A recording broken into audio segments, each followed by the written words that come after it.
स्वागत है आप सभी का इंडिया लाइव 24 में। आपके साथ मैं हूं राखी खंडूरी। हाजिर हूं तमाम छोटी बड़ी खबरों के साथ। तो चलिए करते हैं खबरों की शुरुआत। हम तुम्हारे साथ हैं, रोहित तुम संघर्ष करो, हम तुम्हारे साथ हैं। राज्य सरकार प्राइवेट स्कूलों की फीस माफी को लेकर उत्तराखंड के हल्द्वानी में 15वें दिन भी धरना जारी रहा। क्रमिक अनशन में बैठे संयोजक रोहित कुमार ने मुख्यमंत्री को अपने खून से लिखा ज्ञापन भेजा। नगर निगम पार्षद रोहित कुमार ने कहा कि जब तक सरकार कोई फैसला नहीं लेती है तब तक हमारी लड़ाई यूं ही जारी रहेगी।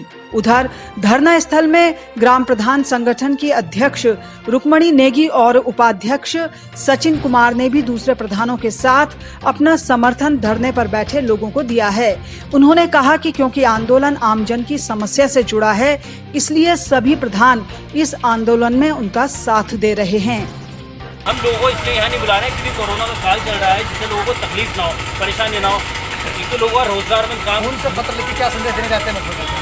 हम बस ये कहना चाहते हैं कि मुख्यमंत्री साहब अब तो कम से कम खाली महज खून से पत्र लिखा है, क्या आपको किसी की जान चाहिए तो आप वो बता दीजिए, तब आप मानेंगे।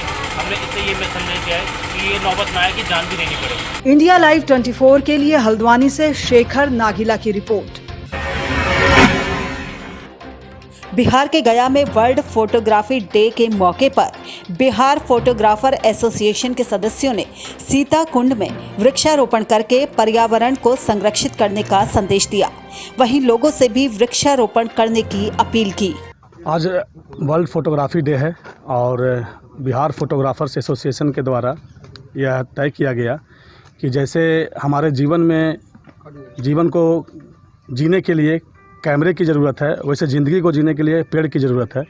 इसी धारणा के साथ हमारा जो एसोसिएशन है वो वृक्षारोपण कार्यक्रम किया है। इस दौरान एसोसिएशन के सदस्यों ने केक भी काटा। वहीं इस मौके पर बिहार फोटोग्राफर एसोसिएशन के अध्यक्ष विजय कुमार, उपाध्यक्ष बैजू शर्मा, सचिव अमित कुमार आदि मौजूद थे। इंडिया लाइव 24 के लिए गया से संजीव कुमार सिन्हा की रिपोर्ट। संभल में हथियार बंद आधा दर्जन बदमाशों द्वारा एक पिता पुत्री का अपहरण कर लिया गया। आधी रात को हुई इस घटना से क्षेत्र में सनसनी फैल गई। अचानक हुई इस घटना से पुलिस महकमे में भी हड़कंप मच गया एवं पुलिस अपहरणकर्ताओं की खोज में जुट गई है। क्या मामला? हाँ, अभी मैं इधर चंदोसी में एक नाबालिग के साथ घटना हुई थी, उसके निरीक्षण के लिए आया था। वहीं पर तुरंत सीओ साहब अरुण जी मेरे साथ थे, परमेश्वर लाल सैनी मेरे साथ थे और भी भाजपा के जुड़े हुए तमाम कार्यकर्ता थे। वहाँ पता लगा हमें तुरंत ही अभी, तो चूँकि सीओ साहब मेरे साथ ही थे तो पता लगा कि आईजी साहब भी वहाँ पहुँच गए हैं। और थाने पर मुझे अभी मैं जमुना प्रसाद जी जो एसपी संभल हैं उनसे भी मुलाकात करूँगा। ब्यूरो न्यूज़ इंडिया लाइव 24 संभल। उत्तराखंड के काशीपुर में पांडवों की तपोभूमि के नाम से जानी जाने वाली प्राचीन तीर्थ स्थल द्रोणासागर को संवारने के लिए प्रशासन ने कार्रवाई शुरू कर दी है, जिसके चलते एसडीएम ने द्रोणासागर तीर्थ स्थल का जायजा लिया और इसे संवारने की रणनीति तैयार की। साथ ही पूर्व में चल रही कमेटी को भी भंग कर दिया गया है। आपको बता दें कि हाल ही में पर्यटन विभाग की महत्वाकांक्षी योजना 13 डिस्ट्रिक्ट 13 डेस्टिनेशन के तहत प्राचीन तीर्थ द्रोणासागर को पर्यटन स्थल के रूप में विकसित किए जाने का निर्णय लिया गया था, जिसके बाद जिला प्रशासन द्वारा इसकी कार्य योजना तैयार की गई। डीएम के आदेश पर अब द्रोणासागर तीर्थ को संवारने का जिम्मा एसडीएम गौरव कुमार को सौंपा गया है। इसी के चलते वो यहाँ जायजा लेने आए थे। एसडीएम ने बताया कि तीर्थ स्थल को कब्जे में लेकर पैमाइश की जाएगी, साथ ही अतिक्रमणकारियों को भी हटाया जाएगा। जी, हमें शिकायत मिली है, उसमें हमने लगा रखी है फोर्स। अभी 1-2 दिन से हमने सिविल में भी उधर लगाए हैं। अगर कुछ इस तरह की गतिविधियां मिलती हैं जो कि असामाजिक होंगी तो उनके खिलाफ कार्रवाई की जाएगी। अभियान ये हमारे रूटीन प्रक्रिया है। किसी भी असामाजिक तत्व द्वारा किसी तरह की कोई सूचना मिलती है कि गलत काम किया जा रहा है तो उसमें हम अपने वहीं तीर्थ द्रोणासागर कमेटी के सचिव सनत कुमार पेगिया ने कहा कि जल्द ही इसका कायाकल्प होगा। माननीय जिलाधिकारी महोदय के निर्देशानुसार द्रोणासागर को अभी एसडीएम के प्रबंधन में रखा गया है। इसके अनुसार अभी वहाँ पर पटवारी और तहसीलदार उसकी सारी संपत्ति को सूचीबद्ध कर रहे हैं और वहाँ पर जो भी दुकानें हैं या अन्य मंदिर हैं सभी से उनके एग्रीमेंट्स या जो भी हुआ है समिति के साथ उनको मांगा जा रहा है ताकि आगे की कार्रवाई की जा सके। जो भी दुकानें हैं उनको निर्देशित किया गया है कि वो लोग जो भी उनके एग्रीमेंट समिति के साथ हुए। इंडिया लाइव 24 के लिए काशीपुर से जुगनू खान की रिपोर्ट। बिहार चुनाव को लेकर कांग्रेस ने तैयारियां तेज कर दी हैं। इसी कड़ी में भागलपुर में सर्किट हाउस में कांग्रेस के निरीक्षक प्रभारी रामदेव राय ने भागलपुर जिला अध्यक्ष परवेज जमाल के साथ बैठक की। इस बैठक में चुनाव की तैयारियों का जायजा लिया गया। इस दौरान उन्होंने कहा कि कांग्रेस इस बार पहले के मुकाबले अधिक सीटों पर चुनाव लड़ेगी। आपको बता दें कि इस दौरान परवेज जमाल ने नीतीश सरकार पर जमकर निशाना साधा। उन्होंने कहा कि सरकार ने कोरोना को निमंत्रण देकर खुद बुलाया है, इसकी रोकथाम के लिए कुछ भी नहीं किया जा रहा है। इस मौके पर कार्यकारिणी अध्यक्ष विपिन बिहारी, मोहम्मद तकी अहमद जावेद और बाकी कांग्रेसी कार्यकर्ता भी मौजूद रहे। सब लोग जानता है भागलपुर आने का क्या उद्देश्य। बिल्कुल उद्देश्य है चुनाव को लेकर। जी बिल्कुल चुनाव लेकर। कहीं दौरा भी हुआ भागलपुर में? नहीं कोई दौरा अभी नहीं किया। क्या कहें अब अपने कार्यकर्ताओं से, क्या बोले कैसी तैयारी करनी चाहिए?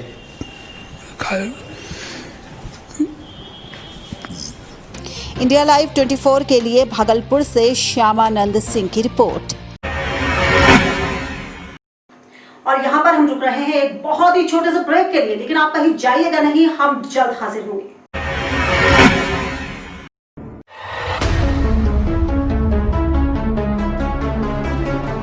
खबरें सिर्फ खबरें न रहें, इनकी तह तक जाएंगे हम। सवाल हो तालीम का या बात हो आपके अधिकारों की, आपके हक की आवाज उठाएंगे हम।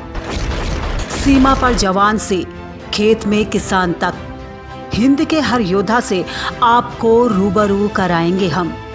पड़ोसी की चाल से अपनों की ढाल तक, हर मुल्क के नजरिए को आईना दिखाएंगे हम।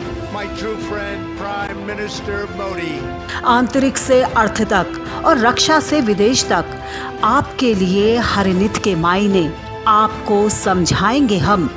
तिरंगे के रंगों से उभरी हर तस्वीर तक, ग्रामीण भारत से वैश्विक भारत तक, देखिए हमारे साथ सिर्फ इंडिया लाइव 24 पर।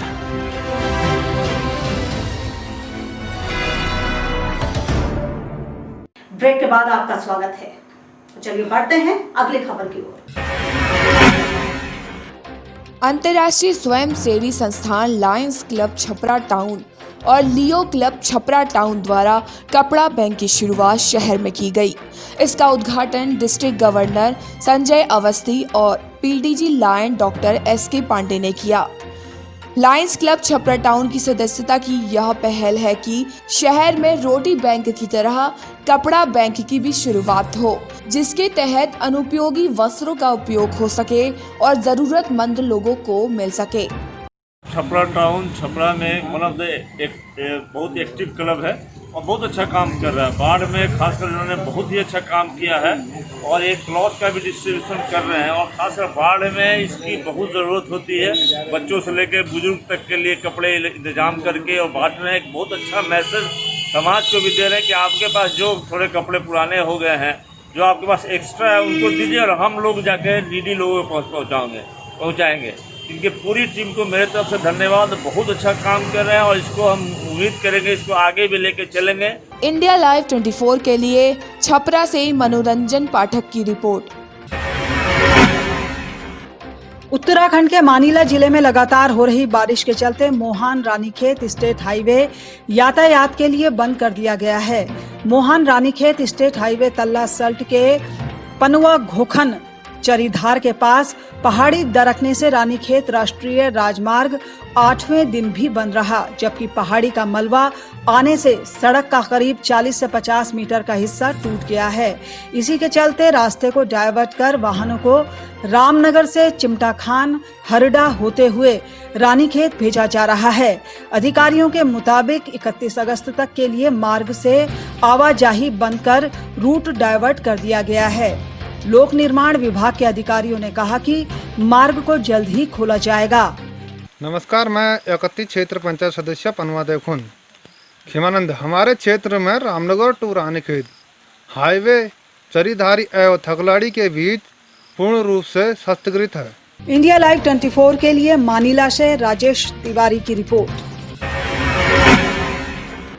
हरियाणा में राज्यसभा सांसद दीपेंद्र हुड्डा ने सरकार को कई मुद्दों को लेकर घेरा। किसानों के मुद्दे को लेकर दीपेंद्र हुड्डा ने कहा कि आज नए 3 अध्यादेश आने के बाद भी किसान परेशान हैं। वहीं दीपेंद्र हुड्डा ने कहा कि आज SYL को लेकर मीटिंग हुई, लेकिन कोर्ट का फैसला तो 3 साल पहले ही आ गया था। उसके बाद भी सरकार ने अभी तक कोई ऐसा कदम नहीं उठाया जिससे पंजाब पर कोई राजनीतिक दबाव बन सके। वहीं कोविड के दौरान स्वास्थ्य सेवाएं देने में हरियाणा का 4वां रैंक आया है। ऐसे में हुड्डा ने कटाक्ष करते हुए कहा कि अगर सरकार घोटालों के बजाय स्वास्थ्य सेवाओं पर ध्यान देती तो स्थिति कुछ और ही होती, और तीनों ही घोटाले एक ही मंत्री के महकमे में हुए हैं। वहीं दीपेंद्र हुड्डा ने दावा किया कि बड़ौदा उपचुनाव में सरकार को मुंह की खानी पड़ेगी।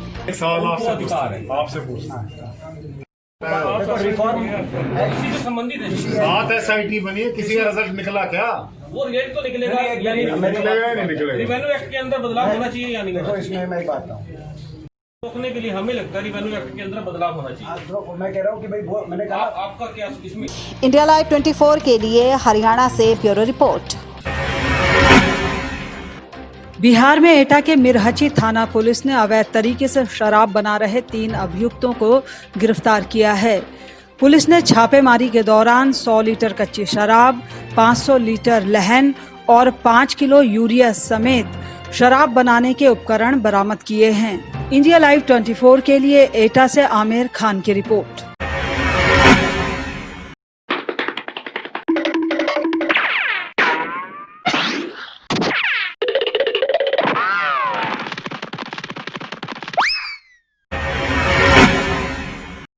और फिलहाल इसी के साथ इस बुलेटिन में बस इतना ही। दीजिए इजाजत, नमस्कार।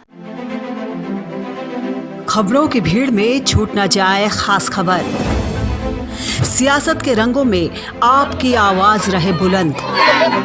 देश दुनिया में फैली मंदी की आहट का डर, कोरोना से हारती जिंदगी और घुटनों पर सुपर पावर। अतीत को संजोकर नया इतिहास लिखने की मुश्किल डगर। प्राचीन भारत से न्यू इंडिया तक का सफर देखिए सिर्फ इंडिया लाइव 24 पर।